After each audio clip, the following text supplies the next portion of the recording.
Mr. President. The Senator from New Hampshire. Thank you, Mr. President. I rise today to talk about a very important issue, and that is the issue of sexual assault in the Senate is in a quorum call. Oh, may I ask the quorum call to be rescinded? Without objection. Thank you, Mr. President. I rise today to talk about a very important issue that I spoke about on the floor yesterday, and that is eliminating sexual assaults in our military, making sure that victims are supported, that they get the support that they need. And yesterday on the floor I talked about important reforms that we are doing together on a bipartisan basis to make sure that victims receive special victims counsel.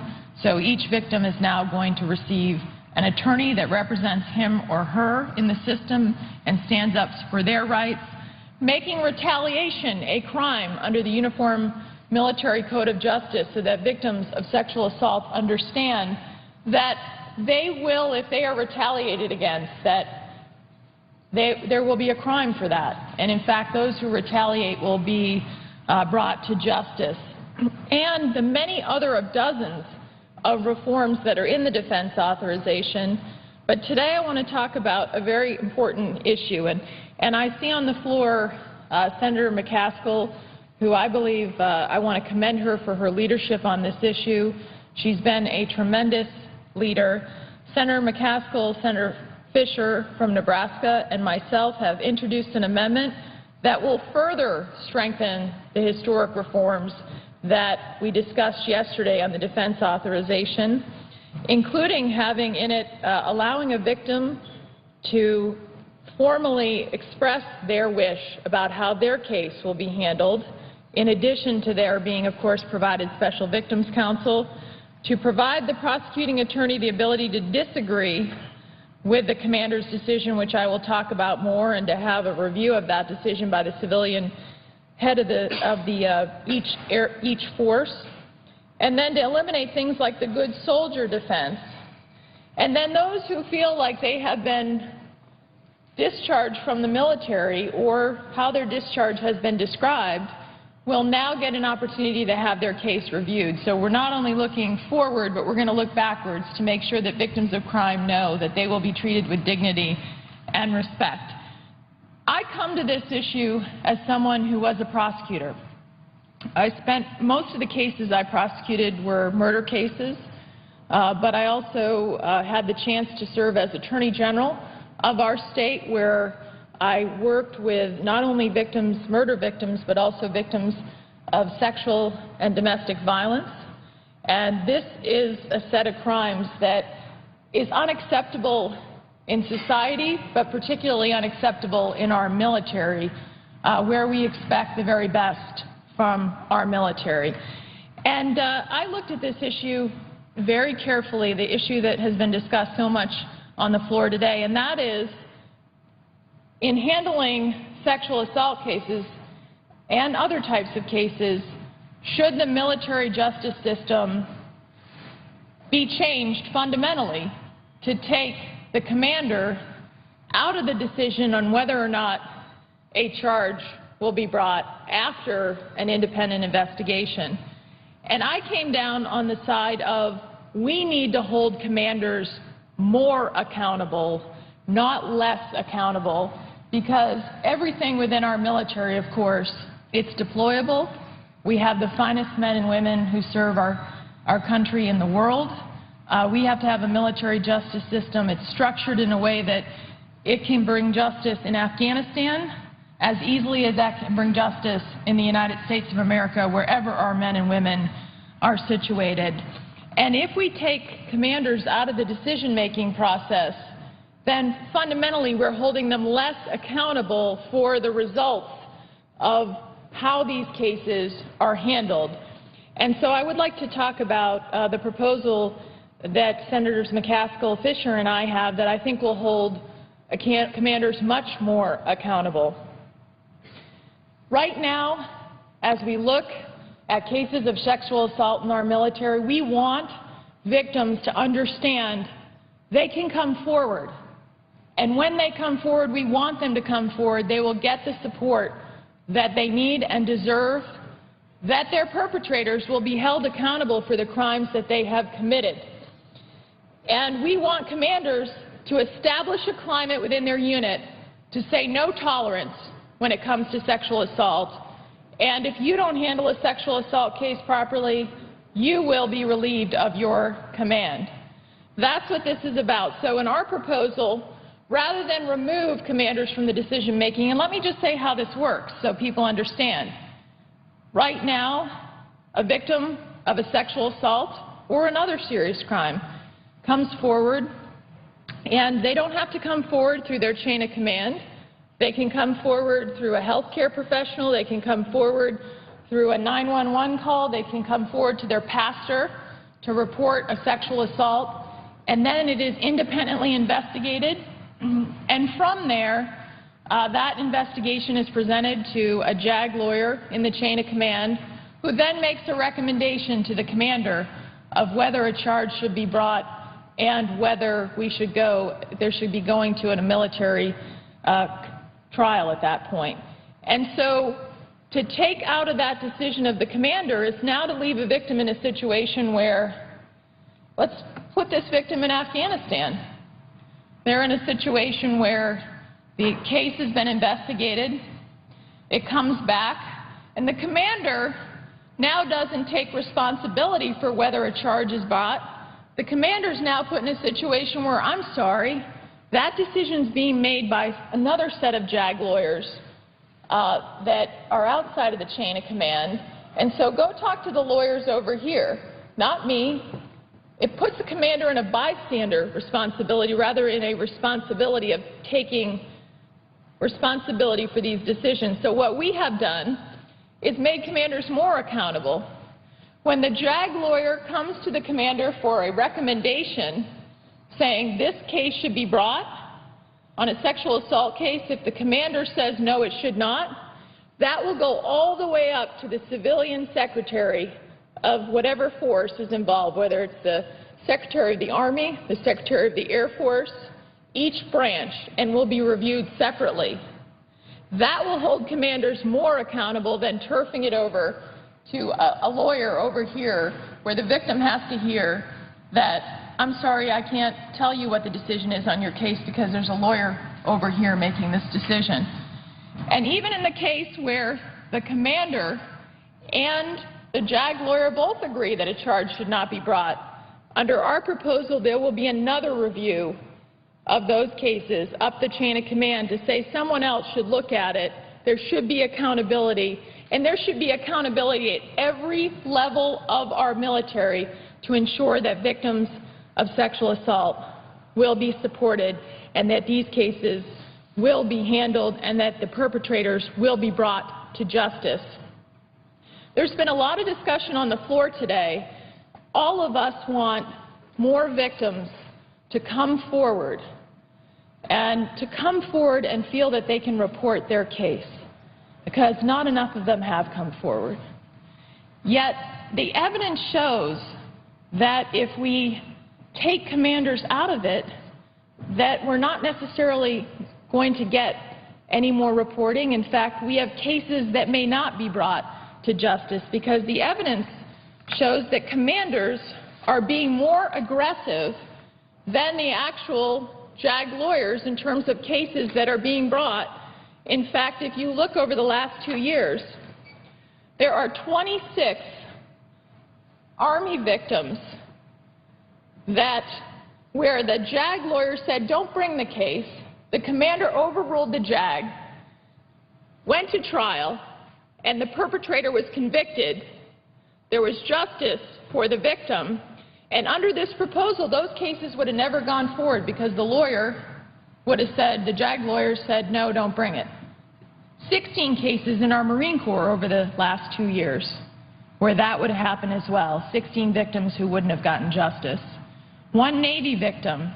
9 Air Force victims who would not have seen a conviction for their perpetrators, the rapists who deserve to go to trial, to be convicted, to be judged, and those cases would not have gone forward. So when I hear Senator Gillibrand's proposal, which let me just say I respect her very much, and so much we agree on in all of this. And I respect the work that she has done on this and the work that we've done together on many of the provisions that I've talked about. But when I hear the discussion that taking it out of the chain of command will cause more reports to come forward, well, if less cases will go to conviction, if I'm a victim, how does that make me feel more like I want to come forward and report my case? If I know that maybe my case won't be brought, or there's a set of cases that would have never been brought if a commander who had responsibility within his or her unit for this hadn't recommended that this case go forward. Now, the other argument I know we've heard a lot about is that our allies, many of our allies, have taken it out of the chain of command, including Canada, Great Britain, Israel, Germany, Australia.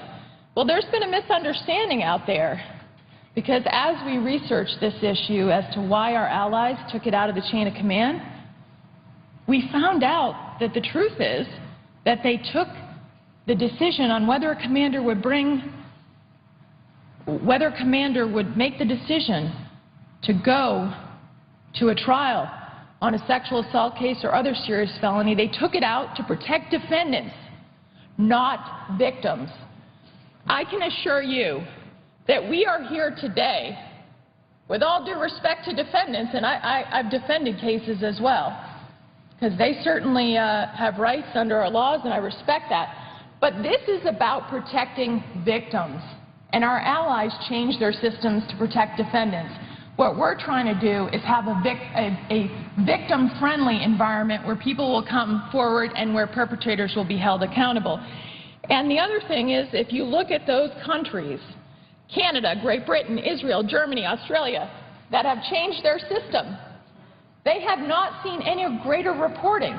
In other words, it's one thing if we looked at it and we said, in those systems, victims are coming, when they changed their system, the victims came forward. That's not the case. That's not what the evidence shows. And facts are stubborn things. But as a former prosecutor, I want to make decisions on how to address this very real and important problem based on facts. And the facts is that there are cases that wouldn't have been prosecuted if we took it out of the chain of command, of perpetrators that should have been held accountable. Our allies did it, but they haven't seen any greater reporting, and they did it to protect defendants. So what do we want to do?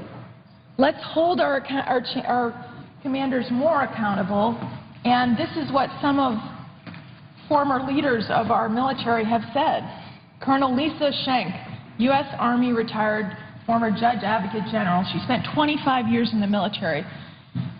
And we asked her about these two proposals, and she said, if you take out the convening authority, meaning the decision-making process from the commander, you are essentially gutting the military justice process. If you take the court-martial process away from the convening authorities for sexual assaults or for major offenses, that allows them to say, hey, the JAGs are dealing with it. They need to be held accountable, and they need to be part of the process. We don't want to create a situation where we say, I've turfed it to my lawyer over here. Here's the lawyers over here are going to make the decision. Commanders should be held accountable for those decisions. And in fact, we had a woman who is currently in the Marine Corps come to the Republican conference, and she's a woman commander, very impressive to have gotten where she has in the Marine Corps. She works training our Marines, and boy, I was so impressed with her experience. She's commanded at every level. And she said, if we want to get this done for victims, don't make commanders a bystander. And that's what makes me very worried. If I thought that taking the commanders out of the decision-making process would help victims further, I would do it. But as she described, if you make a commander a bystander, which is what this will do, what the proposal that is on the table, my opponent, certainly the proposal that Senator Gillibrand has, who I very much respect, and I know her passion is very real for this, and I share it. I don't want commanders to be bystanders, and that's how, if they're bystanders, then how do we relieve them from command when they don't do their job on this, because we've taken the decision-making from it. And here's the other issue that has really concerns me. We've spent all the time, rightly so, trying to address this issue of sexual assaults in the military. But the Gillibrand amendment that is on the floor doesn't just take sexual assaults out of the chain of command. It takes out murder, manslaughter, death or injury of an unborn child, stalking, rape, we talked about rape and sexual, larceny and wrongful appropriation, robbery, forgery, making, drawing, or uttering check, draft, or order without sufficient funds, maiming, arson, extortion, assault, burglary, housebreaking, perjury, frauds against the United States. And we need to understand that the reason we have a military justice system structured the way it is because we deploy to places like Afghanistan. And so not only in sexual assault cases where will the decision of the commander whether or not to refer the charge for a trial be changed under the Gillibrand proposal, but all of these crimes in which we have not received any testimony about. I mean, we have not received evidence that the commanders are mishandling murder cases, manslaughter cases, arson cases, extortion, assault, burglaries, frauds. And so this is very much a fundamental change, not only in the area of an area we all care passionately about getting right to make sure that victims of sexual assault are supported, but all of these crimes will now be removed from the Military Code of Justice. And how will that work in Afghanistan? I'm trying to figure out. There have been over 900 cases, as I understand it, where some type of trial has had to be held because of offenses that were committed in Afghanistan of all different types. I'm not talking about just sexual assaults. I'm talking about all kinds of crimes. How's that going to work? Are we going to wait to say, well, we'll wait to see whether we should bring this trial when the lawyers that are located somewhere yet, we don't know where, could be the Pentagon, so we'll wait for the lawyers from the Pentagon or wherever this separate set of lawyers is going to be until we have justice in places like Afghanistan. And this is for all of these cases, on all of these crimes that we haven't even had any testimony about before the Armed Services Committee to address an issue that we all care very much about. So, Mr. President, let me just say, I'm sorry, the 900 actually came from Iraq and Afghanistan, I want to correct for the record. But as we know, Iraq, this could have been just as much of an issue in terms of having a deployable military justice system to ensure that victims of all types of violent crimes, no matter where they are, will get justice, and that perpetrators, no matter where they are, will be held accountable for their actions. And that's what this is about. Mr. President, I thank the Chamber for all of the work that is being done on this important issue.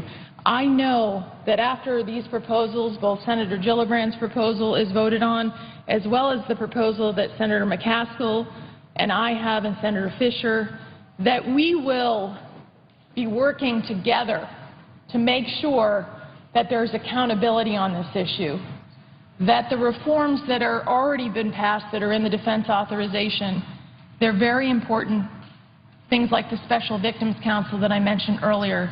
But please know, I see Senator McCaskill here, and I know that she and I, as member of the Armed Services Committee, we're not going to let this issue go, that there will be follow-up to make sure that the military is held accountable. We have the best military in the world. This does go to the core of our readiness of good order and discipline. You can't have good order and discipline if you put commanders on the sidelines. We will hold them more accountable under our amendment, Amendment 2170. So thank you, Mr. President, for the opportunity to speak on this important issue, and I yield the floor. Mr. President. The Senator from California. Mr. President, I understand Senator Leahy is on his way, and I will yield to him when he arrives, but I really had to come to the floor to say what a good debate we're having. But let's be clear. There's only one amendment that puts in place a fundamental change, and that's the Gillibrand Amendment. We've had 20 years of promises that this problem would be fixed. I have a chart that I'll bring out later to show you every Secretary of Defense for 20 years, Republican and Democrat, has said exactly what Senator Ayotte said. Oh, we're going to fix this. It's going to be fine. Well, we're picking up steam in our support, and let me tell you the reason we're picking up steam. It's because, with all due respect, every single victims organization that I know about supports the Gillibrand Amendment. And I got to tell you, when victims say to me, the reason I don't report is because I don't want to take it to my commander, I think we ought to listen to victims. With all due respect, I love the senators on the other side. And I have great respect for the people in the military. But they are not the victims, Mr. President. The victims are standing behind the Gillibrand Amendment. And you know what? The one committee that advises the Pentagon on the treatment of women in the military, it's called Dakowitz. They came out absolutely united in favor of the Gillibrand Amendment. So I have my colleagues here saying, don't make this fundamental change. But the one organization that advises the military, these are generals retired, these are military people, the one organization, they had a chance to say, go with the status quo or go with the Gillibrand Amendment, and they voted without a single dissent in favor of the Gillibrand Amendment. Now, when you stand here and defend the status quo in terms of the way this is decided, you have to understand you are in essence saying that a 10% reporting of these incidents is okay with you. Otherwise, you would vote to change it.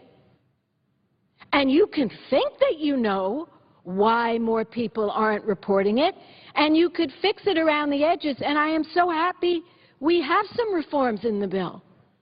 But the main major reform and the reason the victims' rights groups are so behind the Gillibrand Amendment is that is the only fundamental change that really is in the bill.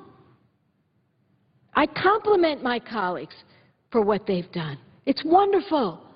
But they don't get to the heart of it, which is why we have a 90% problem. 26,000 cases, only 10% reported. I thought it was bad in the civilian world, where 50% are reported. You know, I say to my colleagues, we all have staffs and we run a workplace. I don't know how many each of us have in our office here, but let's say, I say to my colleagues, hear me out on this. Suppose there was a horrible sexual assault that took place in our workplace, and we knew the alleged perpetrator and we knew the alleged victim. We would call the police. We wouldn't become the decider. We wouldn't become the grand jury, the boss, like these commanders do. And you know what's really interesting? We had a commander, Senator Gillibrand, called a press conference. We had a commander who commanded troops in Afghanistan. He said, honestly, the last thing I wanted as I was getting my troops ready to fight and win battles was to deal with some horrible incident that occurred among those I command.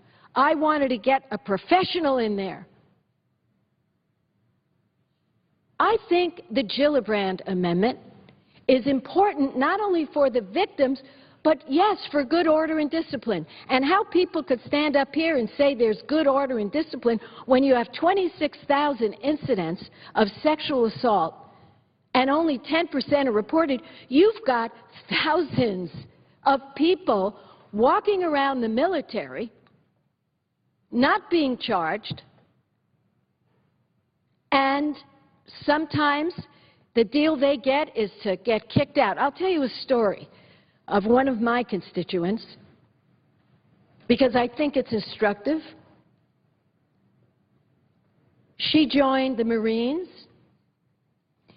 She was asked out on a date and she was drugged.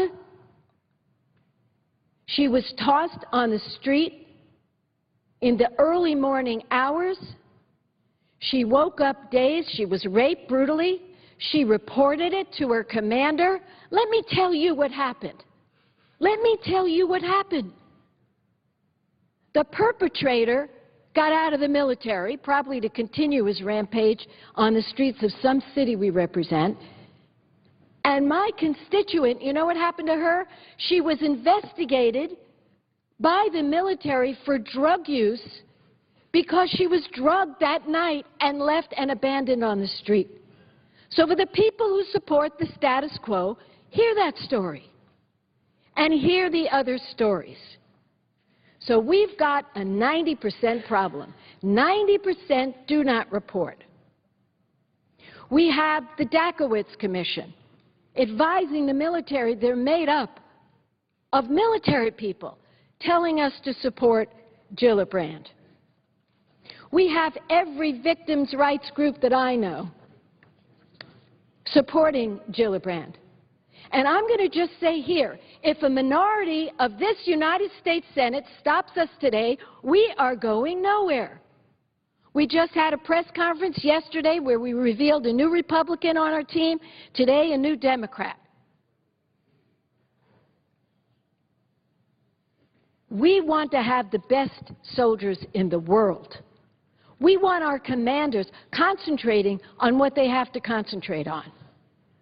We have men and women being assaulted, and we have a plan in front of the Senate, and that plan is the Gillibrand Amendment. It is smart. It has strong bipartisan support. Believe me, I was at a press conference with Senator Grassley, Senator Cruz, Senator Paul, Senator Shaheen, of course, Senator Gillibrand, Senator Hirono, and I have to tell you, our group is growing. So if a minority of this United States Senate stops this, I will hearken back to the many reforms that have been made, whether it's don't ask, don't tell, gays in the military, you can just name them. And yes, it may take us a time or two. I remember having an amendment that lost that said you can't take convicted felons into the military if they convicted a sex crime. I lost. But years later, I won. And you cannot take these felons into the military. So these reforms are hard. This one is 20 years in the making. History will record who stood on the side of positive change, who stood with the victims, and who obstructed. And everybody is doing it for reasons I respect. Okay? Let's be clear. But I'm passionate about this because I've been here before. I was in the Congress during the tailhook situation. And I said to myself after that was publicized, this will never happen again. We won't see harassment. We will see a reduction in rapes. And remember, half of the victims are men. This is a crime of violence. This is a crime of terror. And we have to make sure there is justice. And that means trained people making the decision of whether to go forward. Trained people running the trial and not putting this on the commanders, because at the end of the day, when you talk to them, and I haven't talked to all of them, but I've talked to many of them who say the last thing they want is this power. No one can tell me there's good discipline when you have a 10% reporting record here. 10% of the crimes reported. It just can't be. That isn't good discipline. That isn't good order when you have rapists walking around because people are too scared to go to their commander. And I know my colleagues are trying to do the best for this country. But listen to the victims. We don't know better than the victims. We don't know better. We should be humble. We should listen to the victims. Now, our allies have gone this way, and they've been pummeled here today, saying they have bad records and the rest of it. I think the reputation of the Israeli military is second to none. They have taken this outside the chain of command, and many of our other allies and friends, Australia, I visited there and talked about it. Frankly, this is the way to go. 60% of the American people support the Gillibrand Amendment. 60% in a poll that just came out. So the people are for the Gillibrand Amendment. The victims are for the Gillibrand Amendment. The one committee that advises the Pentagon on women's rights in the military are for the Gillibrand Amendment. I praise everyone who's worked on so many other reforms in this bill. I'm so proud.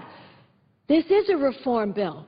But I beg my colleagues to make that fundamental change that we need to make and have the professionals decide if there is a case from beginning to end. That's what justice really is. I'll close with this. There's a woman who has been put up for Undersecretary of the Navy. I have a hold on her nomination. I don't believe in secret holds. This is from the Obama administration. You know what she said? She was asked about the Gillibrand proposal. You know what she said, Mr. President? Here's what she said. She said, if you take this outside the chain of command, decisions on this crime will be made based on the evidence, not on good order and discipline. Can you believe this? This is the truth. We don't have decisions being made based on the evidence. This woman was honest. I give her that. She said if we took this outside the chain of command, decision on these crimes would be made based on the evidence. Well, she made our case, and I'm proud to stand with a very strong bipartisan coalition in favor of the Gillibrand Amendment, and I would yield the floor. The Republican whip. Mr. President, I'd ask unanimous consent to engage in a colloquy with my colleagues for 30 minutes and that those 30 minutes not count against the current 6-hour commitment to debate the amendments on military sexual assault. Is there objection? Without objection, so ordered. Mr. President, I've been a member of this chamber for a while now, and during my time here, few of our colleagues have done more to expose waste and duplication and spending, overspending than our colleague from Oklahoma, Senator Coburn. I'm, of course, cognizant of the fact that Senator McCain, the senior senator from Arizona, has quite a reputation himself in this area. I'm pleased to join them, along with, I anticipate, the junior senator from Arizona, to talk about some really important work that Senator Coburn and his staff have done to help highlight the savings we can find within the Defense Department budget due to duplication and waste and just failure to exercise reasonable management practices like an audit, how we could save money from there and reallocate that money to help our fighting men and women in uniform, help keep our safe and help maintain America's role as a preeminent military leader in the world.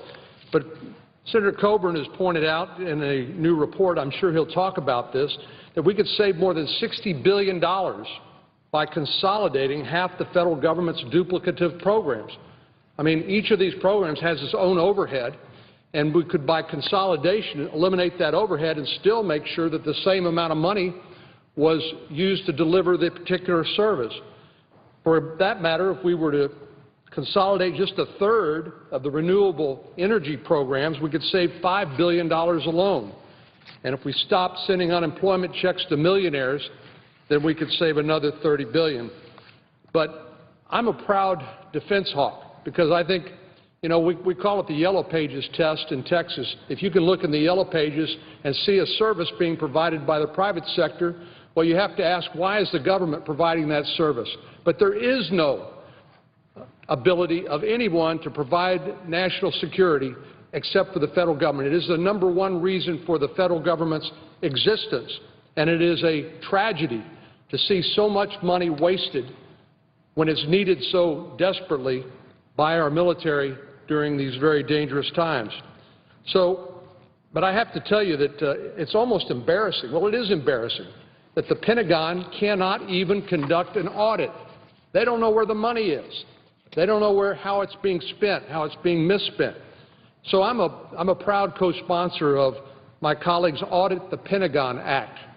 But right now, I believe the Pentagon isn't scheduled to actually perform an audit until 2017, and I doubt they'll be able to meet that deadline. I'm sure we'll hear more about that from the senator from Oklahoma. Well, there's no good reason why the Pentagon shouldn't be able to tell the American people exactly how it's spending hundreds of billions of dollars in taxpayer money. Well, don't get me wrong. If our military needed the money in order to protect the American people and to keep us safe, I would vote for that expenditure 10 times out of 10. But when I'm told that there's money that should be spent helping keep us safe and protect our national security that is wasted through duplicative programs, through inefficiencies, through the inability just simply to manage the hundreds of billions of dollars that the Pentagon manages, it makes me livid. And I think it should all of the American people. Well, we know also that DOD continues to experience serious cost overruns with major acquisition programs. And I know Senator McCain, who in his capacity on the Armed Services Committee has been an eloquent critic of these cost overruns in various acquisition systems. But a 10% reduction in DOD waste could yield an annual savings of $60 billion. $60 billion. That's real money. And that's money that could either be reallocated to pay down the debt or could be reallocated to help fund very important overseas operations by our military in dangerous parts of the world or here at home. So the bottom line is even those of us who are proud national security hawks should be pushing first and foremost to eliminate wasteful defense spending and to audit the Pentagon. In my view, those are just no-brainers.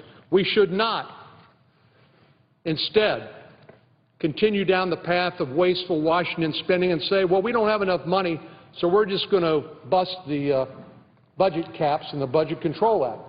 We shouldn't say, well, we're not going to address the hard issues of wasteful spending at the Pentagon. We're just going to raise taxes. Those are cop-outs, and we shouldn't go there. With that, I'd like to turn the floor over to my good friend from Oklahoma. Well, I thank the senator from Texas.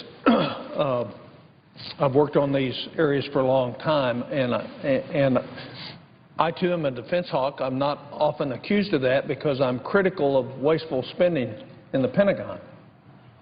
And let me outline for you, the Pentagon's budget is near $600 billion, counting the extra money for overseas efforts today. Just by auditing the Pentagon, the GAO estimates that the Pentagon in itself will save $25 billion. Now, the only branch of the Pentagon that has come close to an audit so far is the Marine Corps. For every dollar that they're spending now on managing, they're saving $3 in the Marine Corps. So what we have is repeated attempts through the year to address the symptoms of the problems rather than the real problems. Let me outline that for you. The Pentagon has a broken procurement system. And if you think about the programs that have been canceled and the penalties that have been paid because the programs have been canceled, and Senator McCain can talk about some of those better than I ever could, we've never fixed the real problem. And the real problem is what Eisenhower warned against. It's the defense industrial complex. And the only way you will ever solve the procurement problem of major weapon systems is to force the defense providers, the defense industry, to have capital at risk on new weapon systems. In other words, they have to have money in the game. What routinely happens is two things. One is they don't have money in the game, and we start out at cost-plus programming. And then the second problem, which Senator McCain identified with me today and I've long known, is there's never a grown-up in the room when it comes to adding the bells and whistles in terms of the cost. So we have multiple programs. Matter of fact, half of the major weapon systems that the Pentagon's buying today are on the high-risk list by GAO. So what we have to do is fix the real problems, not continue to treat the symptoms. But let me run through you through a list of ways that money that we think, both with GAO, CBO, CRS, in terms of savings in the Pentagon. And these are 10-year numbers, all right?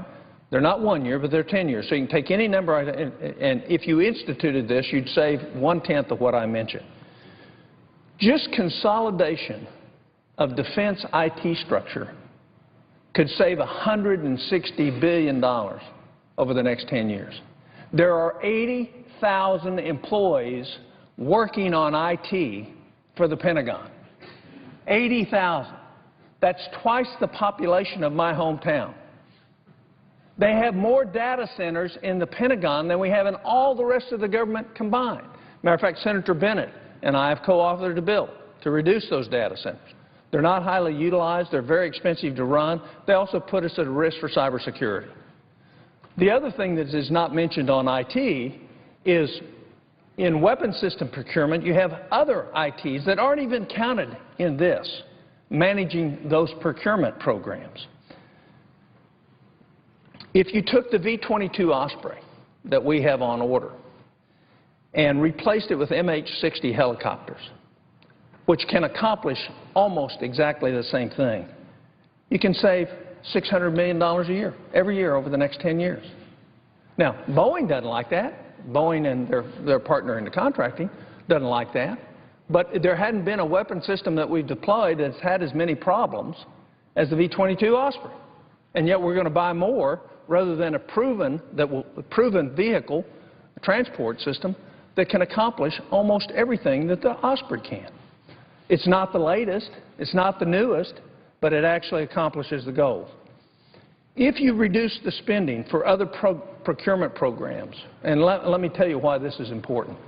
The Defense Logistics Agency has no idea what they have in inventory. There is a public law that says they will have an inventory. They have ignored it for years. So they've never taken an inventory. It's, quote, too big to take an inventory.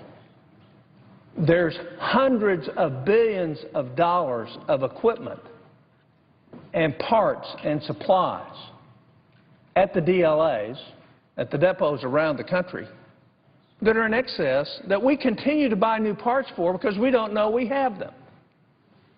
Fix the real problem. That's $52 billion over the next 10 years. If, in fact, you took non-military jobs at the Pentagon that are being filled by uniformed personnel today and replaced them with civilian federal employees, you would save $53 billion over the next 10 years. These do not require a trained soldier to do these jobs. So there's 53, that's $5 billion a year. That's 10% of the sequester on the Pentagon. All we have to do is say, do it. Do it. But we won't do it. If you reduce contractor support and did more stuff internally by the military, and I'll give you a great story. Altus Air Force Base, southwest Oklahoma, C-17 training. The most recent commander down there saved $136 million the first year he tried in running that base. Now, he got the heck kicked out of him for doing it by the higher-ups because they wanted him spending all the money. But what he did is demonstrate on that one base that you had $136 million that you could save on that one base. The question is where's the leadership to do that? So you could save that $53 billion, $37 billion there in terms of decreasing contract support. If you just consolidated the 3 military health care services, you'd save $380 million a year. You know, some places we duplicate in the same facilities, at the same locations. We have duplicative military health care services.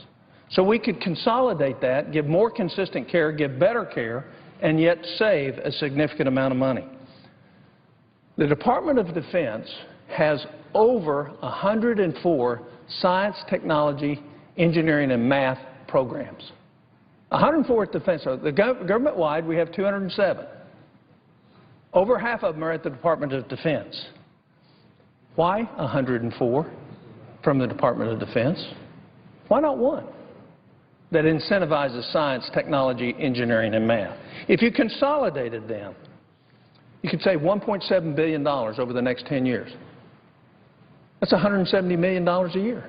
What will that do for operation and maintenance budget? What will that do for flying times for our pilots, our fighters? What will it do for the training that's not happening now and people are deploying to Afghanistan? Those could all happen. Domestic schools, we have 16 bases that still have domestic schools on board, where we run a school by the Pentagon. The cost per student in the United States is $50,000 per student. 5 times what we spend everywhere else in this country on elementary and high school education. If you just ran those in the local school district and paid them $1,000 or $2,000 more than their average cost, you'd save, over the next 10 years, $9.8 billion. You'd save $1 billion a year. If you consolidated the DOD-administered grocery and retail stores, and by the way, Walmart has offered to do that, to offer the same prices, we lose money every year on those, and that doesn't include the cost of running them. And when we've gone out to price things against the grocery store or against Costco or against Walmart or everything else, you can actually buy as cheap in the private sector as you can at a base PX. So the point is here's a benefit, a perceived benefit, that is costing us a lot of money, but isn't really there. I'd be happy to. As my friend from Oklahoma knows well, and by the way, I wish every American could have a chance to read this list of wasted and fraud and incredibly misuse of America's tax dollars. But one of the areas that is not in this document that the Senator from Oklahoma and I have talked about is the issue of cost overruns in our weapons systems. For example, the latest aircraft carrier, which was just christened with great fanfare, the Gerald R. Ford, has now run $2 billion overrun, cost overrun of what the original cost estimate was. Now that's for one ship. And when I think about what that $2 billion, it's a cost overrun, could do in my home state of Arizona, it's even more staggering.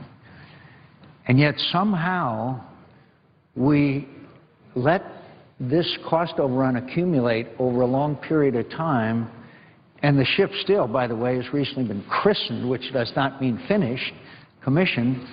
And at a hearing we had in the Armed Services Committee the other day, where the effects of sequestration, which I think are devastating, were described by each of the service chiefs, and the Chief of Naval Operation, my old service, said, and we need $500 million more for the Gerald R. Ford. And I was stunned because I said to him, I said, Admiral, there's a $2 billion cost overrun of that ship, and I asked him if anyone had been fired. And his answer, I tell my friend from Oklahoma, was he didn't know if anyone had been fired over the cost overrun of over $2 billion with a request for $500 million more. The senator from Oklahoma said military-industrial complex that the President Eisenhower so wisely spoke about. I would disagree. I think it's a military-industrial congressional complex, because never has Congress ever reversed a program. Never has Congress canceled a program once it has been in full production. So I would ask my friend from Oklahoma, what do we do about what I think is the #1 cost right now in the Pentagon, and that is cost overruns. I could mention the $1 trillion F-35 and many other programs. What's to be done about that? Well, there's a lot of ideas. Number one is our biggest problem is when we buy, we don't know what we want. So you don't even start the proposal until we really know what we want. That's number one. Number two is there has to be a capital at risk by the person building the ship or building the airplane. So that if the only way to incentivize the private industry to control cost is to make sure half the cost is coming out of their hide. And if you do that, what will happen is you'll see real cost control, because they don't do it on the commercial side. They only do it on the military side. So we don't see. The third thing is having grown up in the room when you decide that you're going to make modifications. You know, the fact is when we think we have an unlimited budget, nobody is there to say you don't have an unlimited budget. You can't add this bell and whistle. Maybe nice, but you don't. There's a great story on that. It was the Army backpack helicopter developed by Honeywell. On time, on price. All right? Here's Honeywell delivering what the Army wanted on time and on price. And the military buyers added bells and whistles. It ended up weighing 12 pounds more, tripling the cost, and delaying the onset to where they finally canceled it. They finally canceled it. Not because the supplier didn't supply it on time and on price, but the military was out of control in terms of what they were asking for. So they didn't get it, so we didn't have the availability to our troops in Iraq and Afghanistan, the ability to look behind walls, which was available and on time, but our purchasing system. So you can't worry about the symptoms. You've got to change the structure. You've got to change the leadership. And I'll make one final point. Right now we have more admirals than we have ships. At the end of World War II, we had 10,500,000 people under arms. We had over 2,200 general staff officers. Today we have half that many and 1,500,000 in arms. There's one of your big problems. One of the biggest problems is that we have way too many staff officers, general staff officers, who each have a cadre of people and then protect their turf. Don't protect the country, they protect their turf. And that's not to take anything away from their service. It's human nature. And what we need is a marked reduction in general officers. Yeah, I'd be happy to. The gentleman mentioned the problem we have of Defense Department running schools that ought to be run by local school districts. It goes even beyond that. Just in the past couple of years, we have absorbed into the defense budget capital maintenance, a new capital building or replacement of schools that are managed by the local district. Several $100 million just in the past couple of years, and obligated for the next several years, will be used to rebuild or refurbish or to maintain schools that are the responsibility of local districts. What has happened is people say, well, the local districts may not be able to afford it, or the Department of Energy, or I'm sorry, Department of Education doesn't have jurisdiction. There's a fat defense budget that we can put it in. And we've seen that in other areas as well. And so the Department of Defense is assuming responsibilities that it just shouldn't have. And when it does, typically the costs are much greater as well. So I take the gentleman's point and just say it's worse than we know, because we've added new responsibilities and new budget items just in the past couple of years. I just add one thing, and then I'll yield back to my colleagues. Inside the Defense Department, over the next 10 years, we're going to spend approximately $60 billion on things that have nothing to do with defense. And I'll give you 10% of that is research, healthcare research, conducted by the military that doesn't have anything to do with the military. And we have the NIH, the world's premier leading research organization. And we ought to transfer that out of the military back to it. Matter of fact, the guy that started that was a friend of mine, Ted Stevens. And one of the last things he told me in one of my last encounters, he said it was the biggest mistake he ever made, putting medical research into the Pentagon. Because now, you know, it gets funded, and where it should be, we're duplicating things at the Pentagon that we're doing at NIH on diseases like breast cancer, prostate cancer. I happen to have a little experience with that one. The fact is we're not spending the money wisely. We're spending money that we don't have, duplicating things that we're already spending money on. So I would yield back to my senior colleague. I would ask the Senator from Oklahoma, isn't it true that you have the materials that Senator McCain referred to posted on your website? I do. And what is, if people are interested? Coburn.senate.gov. And they can get that same information? Everything that we have, every study we've published, all the waste, all the duplication. I just add one other thing. There's at least $200 billion a year that the GAO, not Tom Coburn, has identified in waste and duplication in the federal government. And we've not acted. Only one committee in Congress, the Labor and Workforce in the House, has acted on one of those recommendations as far as duplication. So the problem is us. I would ask the senior senator from Arizona, as we discussed, you've been a critic and pointed out waste in the procurement process. But I know the military in designing state-of-the-art weapon systems, the F-35, for example, they build in this notion of concurrency where they actually are designing it while they're building it, which creates cost overrun challenges. But I know you were also instrumental in finally getting the Pentagon to negotiate a fixed price contract. Could you talk a little bit about some of the challenges? Well, for years I'd say to my friend from Texas that the cost overruns went unchecked. If someone has a roof that leaks and hires someone to fix the roof on a cost-plus contract, I guarantee you the cost to have your roof fixed will probably exceed the initial estimate that the roof fixer provides you with. And so when we go into cost-plus contracting, which is justified by many of the contractors by saying, well, we're not sure what the additional costs will be. Well, they don't seem to have difficulty once those contracts are fixed cost. But the best example, best or worst example I can tell my friend from Texas is the original effort to replace Marine One, the presidential helicopter. And this helicopter, over a period of a couple of years, went from requirement to requirement to requirement to requirement to the point where there was even a requirement that the helicopter could withstand a nuclear blast. And it ended up, before it was even off the drawing board, at a greater cost than Air Force One. Greater cost than Air Force One. So finally they had the good sense to scrap it. And we still are using the old reliable helicopter, which seems to be fairly suited the purpose of transporting the president around in a helicopter. Another interesting story was this: the Air Force now believes that one of their primary acquisitions has got to be a long-range bomber. And they were starting in this process again.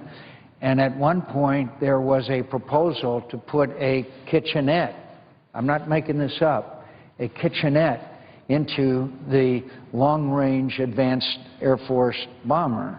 Finally, someone decided, well, maybe that doesn't look too good to have a kitchenette on this airplane. But that's the case of what happens in the system we have today. And God knows the chairman, Senator Levin, and I and other members of the Armed Services Committee have gone time after time after time to try to bring these costs under control. And I guess one of the favorite stories is the famous Kelly Johnson of the Skunk Works of the old Lockheed team. They went out in the desert of Nevada and came back 7 weeks later with the SR-71. Now it takes decades, literally decades, to come forward with a weapon system, and never once in recent years that I can recall has there been a weapon system on time and on cost. So then you understand, I say to my friend from Texas, where the industry, defense industry, is so important and vital to the economy of his state, as it is with mine. The Apache helicopter, which I'm very proud of, is built out in the East Valley of Phoenix, Arizona. But the American people then become cynical about defense spending. And that really does erode our ability to sponsor and support those requirements that are so badly needed. So I thank the senator from Oklahoma for all he has done to continue to bring this to the American people's attention. And I just want to make one additional comment about this medical research. There isn't a person that I know in America that doesn't support research medical research, particularly cancer, is one of the big projects that we appropriate money for. But it's the classic Willie Sutton syndrome. What in the world does the Defense Department have to do with cancer research? It's the Willie Sutton syndrome. When they asked Willie why he robbed banks, he said, because that's where the money is. So we're robbing the defense appropriations for programs and projects that have nothing to do with defense, but because the money is there, we are spending it. Meanwhile, we do not have, particularly as a result of sequestration, adequate funding, in my ability, that will prevent us from, that will enable us to continue to defend this nation. So all of us are for medical research. I don't know anybody in the world that isn't. But for us to take money out of defense appropriations and put it into medical research is something that is not any way justified except for the fact that the money is there. Mr. President, how much time is remaining? 1 minute and 40 seconds I remaining. yield the remaining time to the junior senator from Arizona. Well, I thank the gentleman. This has been interesting. In the